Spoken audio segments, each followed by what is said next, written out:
Une longue procession de prêtres et d'évêques pour démarrer la messe pontificale de la célébration des 50 ans d'existence du séminaire Saint-Paul de Dimé. Nous sommes à Abomey.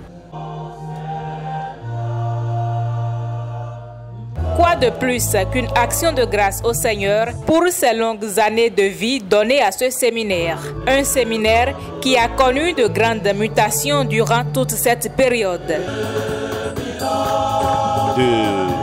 De moyen séminaire, il est passé à un petit séminaire, il est redevenu moyen séminaire et enfin un grand séminaire, moyen séminaire, c'est-à-dire le second cycle, ensuite le premier cycle, c'est revenu au second cycle et maintenant depuis 8 ans déjà, nous sommes un grand séminaire. Un grand séminaire qui offre l'une des branches du cycle final pour la formation des futurs prêtres, plus précisément 3 années de philosophie. Au-delà de la grâce rendue au Seigneur, on peut être fier du travail abattu en 50 ans dans le grand séminaire Saint-Paul de Dimé. Que des jeunes y sont arrivés à longueur d'année, à longueur de 50 ans, déterminés, qui se sentaient appelés à le suivre avec courage, simplicité, abandon de soi, etc.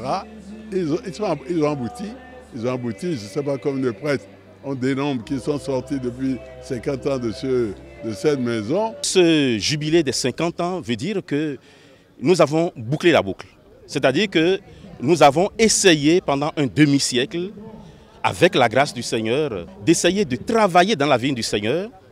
Et travailler dans la vie du Seigneur veut dire pour nous travailler l'homme, former les jeunes, afin qu'ils soient des intercesseurs impuissants auprès de leurs frères les hommes, afin qu'ils soient des pasteurs zélés, des pasteurs saints pour l'Église et pour l'humanité. Entre autres projets pour ce séminaire, la construction d'une grande église dans l'enceinte. On a donc procédé à l'occasion de ce jubilé d'or à la pose de la première pierre de cette future maison de Dieu. Les perspectives après 50 ans restent et demeurent de faire mieux que les années passées. Former davantage d'hommes de Dieu pour mieux accompagner les fidèles et mieux répandre la parole de Dieu.